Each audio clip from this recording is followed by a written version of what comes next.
Um abraço a você, caro amigo internauta, minha gratidão por estar mais uma vez aqui acessando o nosso vídeo, que você também pode acessar através do site da editora Chico Xavier, que é o www.editorachicoxavier.com.br. Hoje nós vamos tratar sobre um tema bastante interessante, que é o tema das almas gêmeas.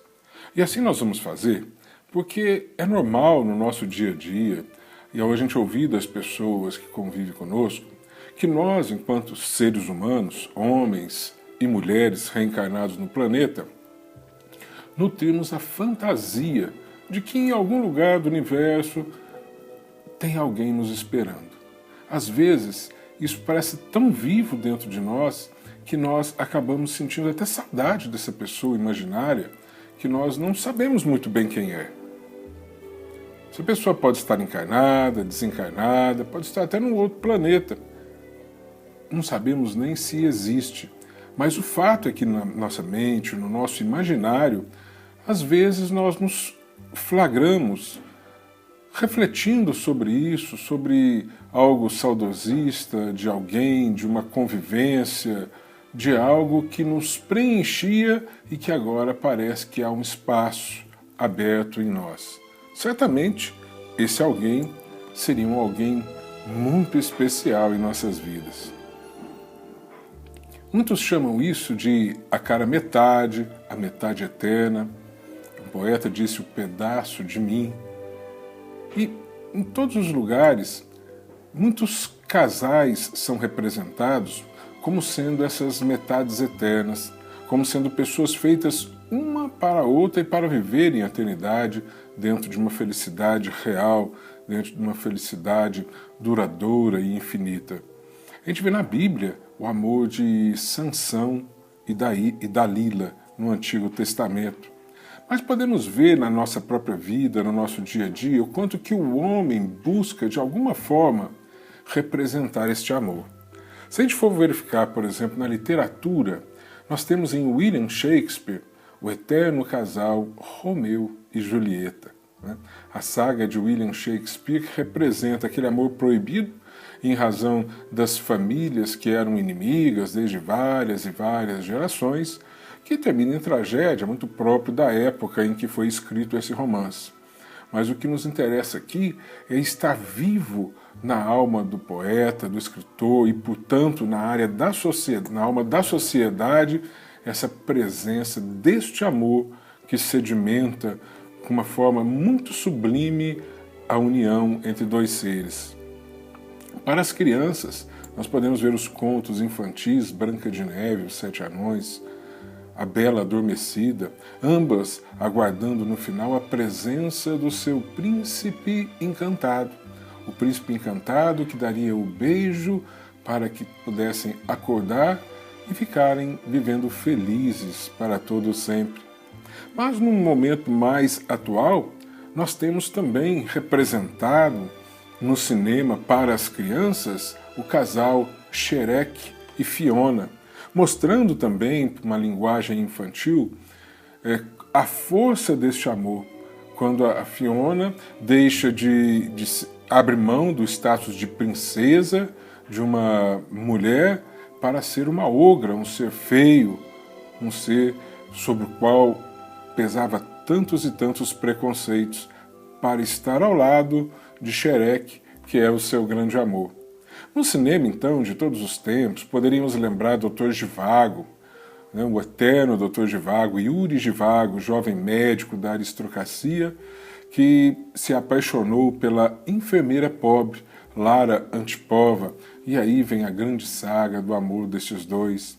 Em Love Story, Oliver e Jennifer, vencendo não apenas o preconceito, mas a enfermidade, a dificuldade para poderem estarem juntos e cada vez mais fortalecidos e estabilizados pelo amor que os unia.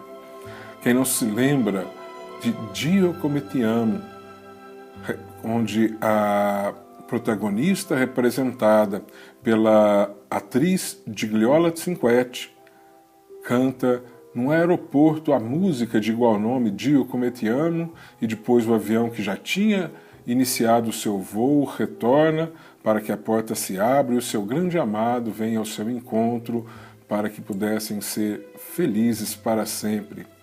Hoje, atualmente, nós temos aí o casal Hazer e Gus no A Culpa é das Estrelas. Em todos os tempos, portanto, a humanidade, através dos seus escritores, dos seus poetas, dos seus artistas, vai trazendo para nós essa mensagem do amor, que une dois seres e que, fortalecido, fortalece a cada um para superar as dificuldades da vida.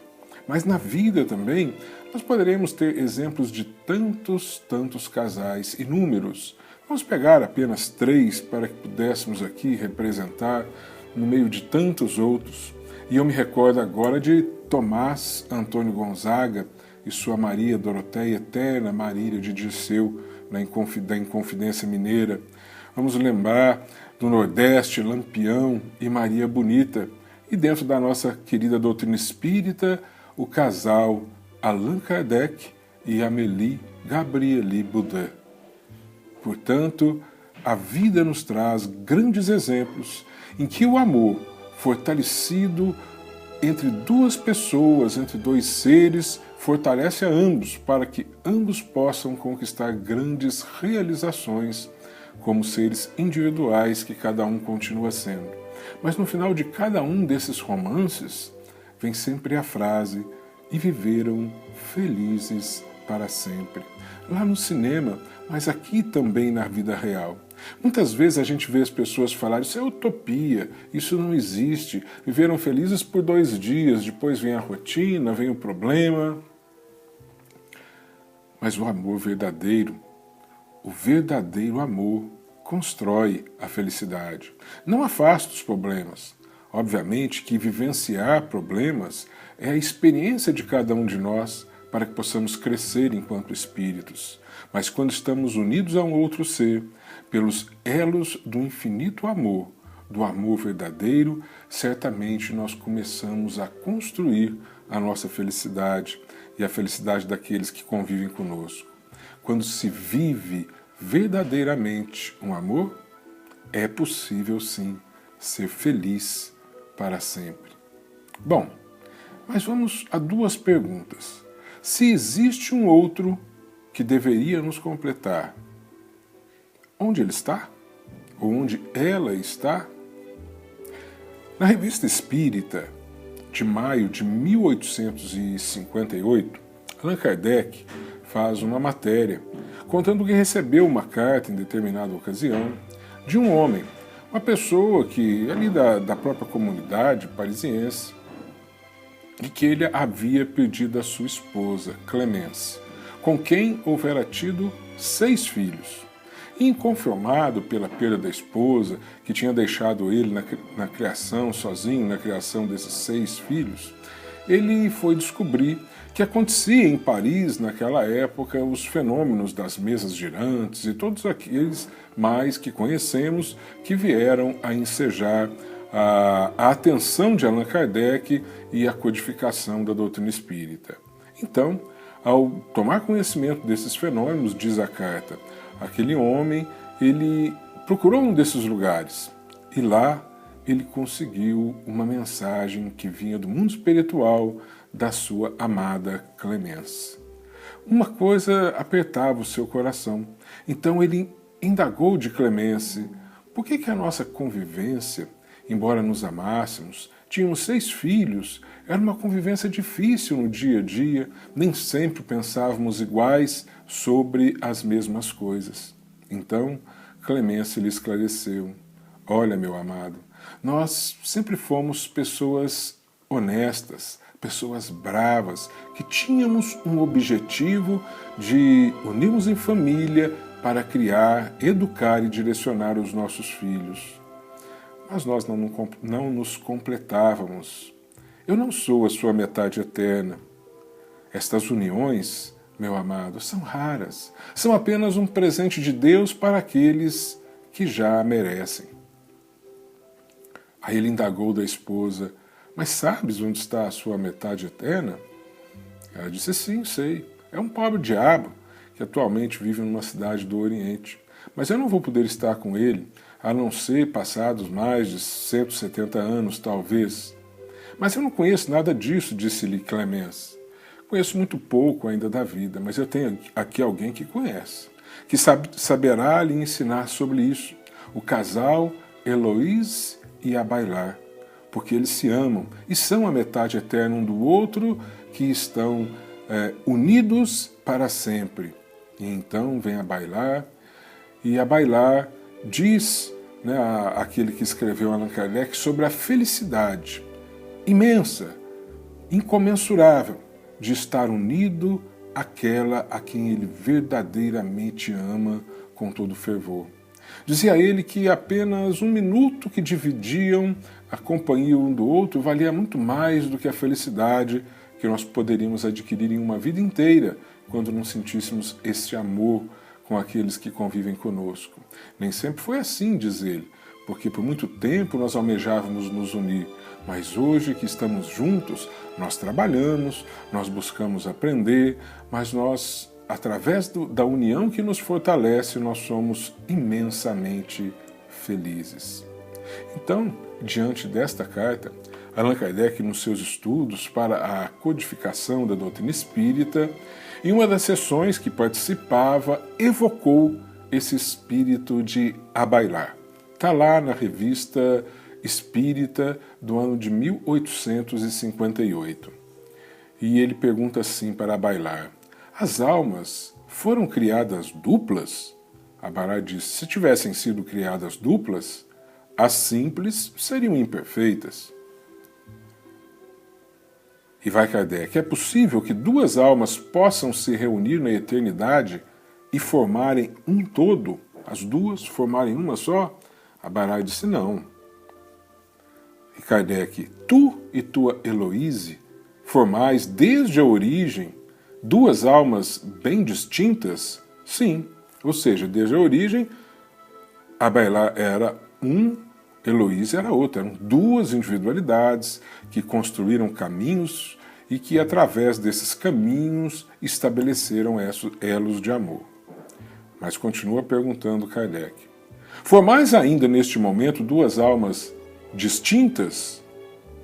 Ele responde: sim, duas almas distintas, mas sempre unidas. Todos os homens se encontram nas mesmas condições? Pergunta Kardec. E ele responde: segundo sejam mais ou menos perfeitos. Alguns ainda não conseguem vibrar na sintonia deste amor. Outros já conseguem por aquilo que aprenderam, que viveram, que cresceram, que já caminharam na sua jornada evolutiva. E numa última pergunta, Kardec ainda indaga: há nesta união uma condição de sexo?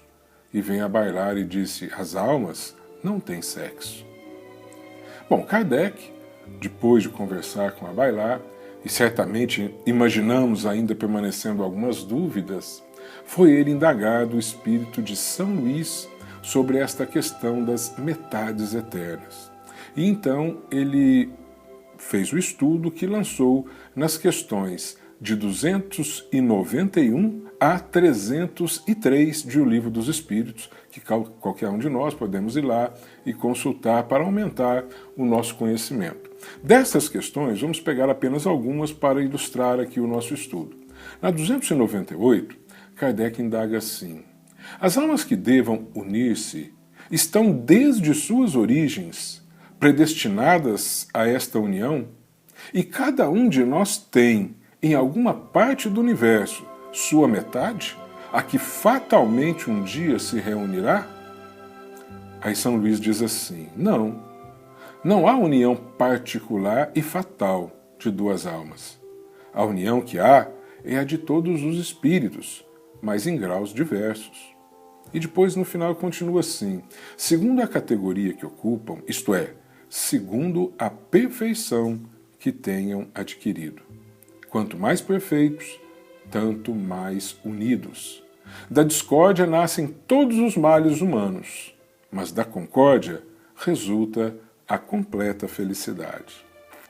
Então, se nós formos analisar a resposta de São Luís, vamos ver que as almas não são criadas umas para as outras, mas como somos todos criados simples e ignorantes, segundo consta da questão número 115 de O Livro dos Espíritos, e é nos dado o livre-arbítrio fazer escolhas na caminhada da vida, todos nós rumando para a felicidade, nós podemos ir nos aproximando, podemos ir nos escolhendo na nossa caminhada, na construção da nossa história.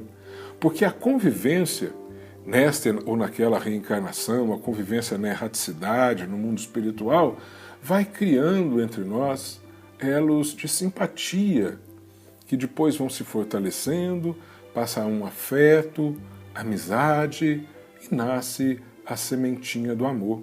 É a gradação do amor que Jesus nos ensinava, que não começa de uma vez perene, sublime, como Jesus vivenciava.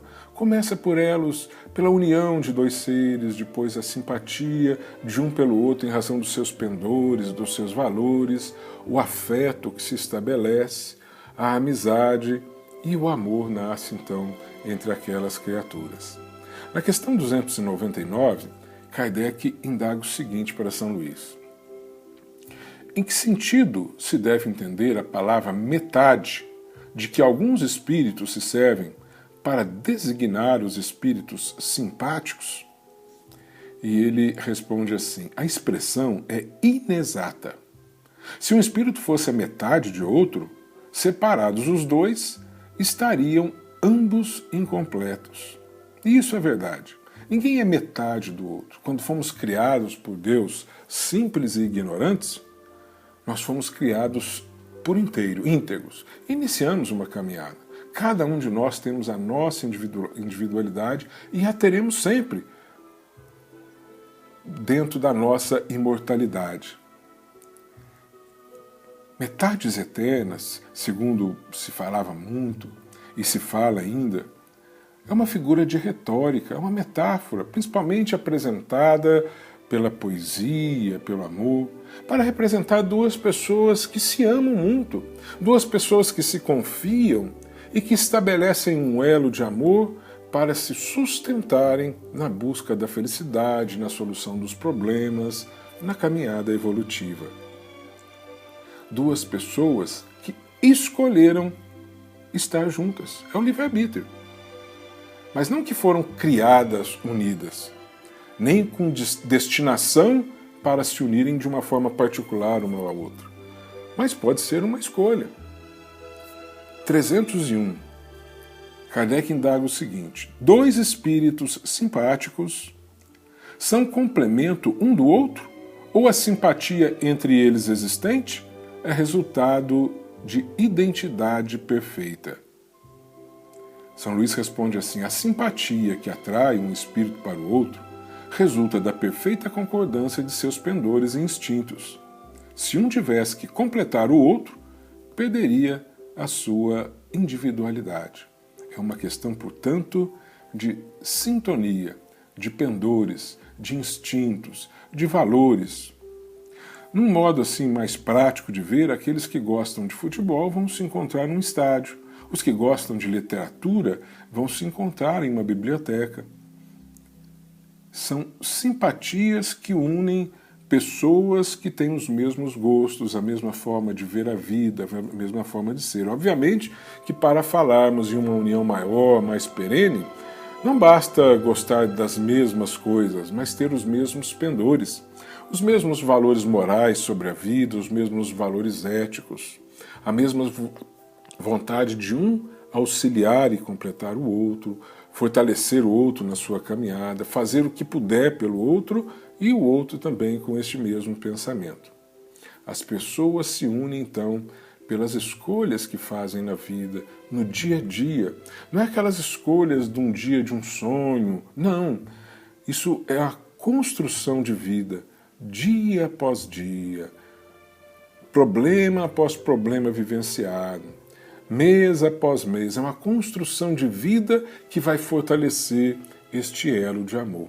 O amor não é aquela coisa infinita que muitas vezes é representada pelas questões do cinema, da poesia, da literatura, como nós iniciamos esse estudo, porque ali tem alguns momentos apenas para nos relatar um fator, uma história.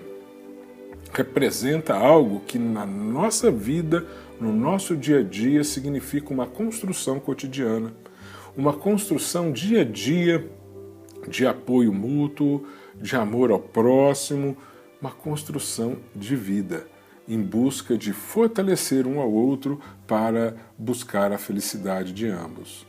Na questão 303, e a última que eu vou comentar do Livro dos Espíritos, Kardec indaga assim: podem tornar-se de futuro simpáticos espíritos que presentemente não o são? E eles respondem assim, São Luís responde assim: todos o serão. Um espírito que hoje está numa esfera inferior ascenderá, aperfeiçoando-se a em que se acha tal outro espírito. E ainda mais depressa se dará o encontro dos dois, se o mais elevado, por suportar mal as provas a que esteja submetido, permanecer estacionário. Muitas vezes nós podemos amar alguém que não está junto a nós na jornada evolutiva hoje. Então a memória nos traz aquele saudosismo, porque existe alguém em algum lugar com quem nós já iniciamos a construção de uma história, mas que pelo momento evolutivo de cada um, pelas necessidades de crescimento de cada um, de evolução, de aprendizado, a vida os separou momentaneamente, mas separou para que cada um pudesse viver a sua experiência, pudesse fazer o seu aprendizado. Mas alguma coisa no coração nos diz que alguém em algum lugar clama por nós, alguém em algum lugar vibra pela nossa felicidade, pelo nosso crescimento. E isso pode ser uma união entre marido e mulher, entre seres que se unem desta forma, mas pode ser uma grande amizade entre vários seres, entre um grupo de pessoas. Emmanuel, no livro O Consolador, ele retoma este tema, mas não sobre o nome de metades eternas, e sim sobre o nome de almas gêmeas. E ele o faz no livro Consolador nas questões 323 e seguintes do livro. Ele acaba concluindo que no sagrado mistério da vida, cada coração possui no infinito a alma gêmea da sua vida, companheira divina para a viagem gloriosa à imortalidade. Então Emmanuel nos explica que essa alma gêmea são almas que se buscam, sempre que estejam separadas. Sempre que a vida os separa, elas se buscam, porque bate aquela saudade. Há alguém em algum lugar que me quer bem, que me ama, e aquela saudade, aquele elo, aquela sintonia acaba tentando os aproximar, mas nem sempre eles podem estar juntos, porque a jornada evolutiva, individual de cada um é muito importante na caminhada do crescimento do espírito. Aí Emmanuel diz que essa união perene, inseparável, é a aspiração suprema de todos nós, é a busca de uma felicidade, é uma aspiração indefinível. E quando se encontram, diz Emmanuel, há uma felicidade, um sentimento de felicidade real, verdadeiro. Nem sempre as almas gêmeas se encontram no mesmo plano evolutivo, nos diz Emmanuel. Mas houve uma divergência. Em 1940, quando Emmanuel ditou esse livro para Francisco Cândido Xavier, ele foi levado para a FEB, Federação Espírita Brasileira, e a direção da FEB questionou Emmanuel, através do Chico Xavier, porque contrapondo as questões respondidas pelo Espírito São Luís a Allan Kardec, dizendo que as metades eternas não existiam. Então, Emmanuel respondendo, está lá a resposta de Emmanuel no final do livro Consolador, ele responde da seguinte forma, que almas gêmeas não significa exatamente o mesmo que metades eternas. Metades eternas, diz Emmanuel, são partes de um mesmo todo, e isso não existe, porque cada um de nós somos seres inteiros, individuais. Eu não tenho uma metade minha que está em um outro lugar, ninguém o tem, porque todos nós somos seres inteiros, individuais, e a nossa individualidade será sempre preservada. Mas almas gêmeas, diz Emmanuel, são seres que, pela convivência, se tornaram simpáticos, fortaleceram laços de afeto, de amizade e de amor. É a busca do crescimento. Então, no livro Consolador, o Emmanuel, ele trata, na terceira parte, onde fala de religião, no número 1, Velho Testamento. No número 2, ele fala sobre o Evangelho. E no número 3, ele fala sobre amor. E nesse número 3, quando fala sobre amor, ele fala sobre a união. Ele está buscando nos ensinar ali sobre a gradação do amor na natureza. Então, a alma gêmea é aquele grande amor. Se nós formos pegar a compreensão de amor, a gente vai ver que para nós, amor, a grande maioria de nós, seres reencarnados no planeta, amor não passa de arroubos da paixão por um outro ser. Muito se vê isso na vida, convivendo em sociedade, mesmo na literatura, nas novelas, na TV, nós podemos ver que o amor é entendido mais como esses arroubos da paixão por um ser. Quando Jesus, por exemplo, quando ele falava de amor, ele nos falava de um outro sentimento, de um sentimento perene, um sentimento sereno, suave, por todas as pessoas. A alma gêmea, portanto, é uma figura que está na caminhada do aprendizado do amor. Ensina-nos Emmanuel a gradação. A gente vem aprendendo a conviver com o próximo, para aprender a amar com o próximo, desde os reinos inferiores da criação, mineral, vegetal, animal. E aí nós vamos, como já falamos, estabelecendo elos de simpatia, elos de amizade, para tentar promover a um sentimento de amor. Amamos uma primeira pessoa, ainda que não seja aquele amor perene que nos falou Jesus, mas amamos, é o sentimento do tamanho que nós temos condição no nosso atual momento evolutivo, enquanto espíritos imortais que somos. Amamos uma primeira pessoa, aí estendemos este amor para uma outra, para uma terceira, isso no decorrer da nossa história, na construção da nossa vida enquanto espíritos. E aí formamos o que nos fala o Evangelho segundo o Espiritismo, a nossa família espiritual. Espíritos que, ligados por elos de simpatia, de aprendizado, se buscam para que possam crescer juntos, atendendo às necessidades comuns, às necessidades mútuas, para o fortalecimento de todos. É lógico que no seio de uma família espiritual existem também não apenas os afetos, mas os desafetos. Mas, como disse um dia Chico Xavier, o ódio, ele não é a antítese do amor, é apenas o amor que adoeceu. Nós só não sabemos disso. Por isso os desafetos vêm até nós por esta mesma sintonia. E nós vamos cuidar deste amor que agora está doentinho, mas que nós podemos aprender na convivência a fortalecer para que possamos crescer juntos. Almas gêmeas, portanto, a gente se conquista pelo canal do afeto. Nós auxiliamos, nós somos auxiliados. Esta que é a busca da alma gêmea, é o aprendizado do amor. A gente aprende a amar a um para aprender a amar a todos. E ainda no livro Consolador, para que nós possamos encerrar a nossa prédica, eu vou ler a questão 326, e a pergunta que Emmanuel responde é a seguinte: a união das almas gêmeas pode constituir restrição ao amor universal? Aí Emmanuel diz assim: o amor das almas gêmeas não pode efetuar semelhante restrição, porquanto, atingida a culminância evolutiva, todas as expressões afetivas se irmanam na conquista do amor divino. O amor das almas gêmeas, em suma, é aquele que o espírito um dia sentirá pela humanidade inteira.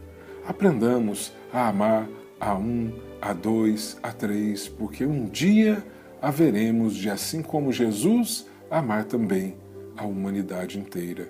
Um dia ele nos disse: vós sois deuses, podereis fazer tudo o que eu faço e muito mais.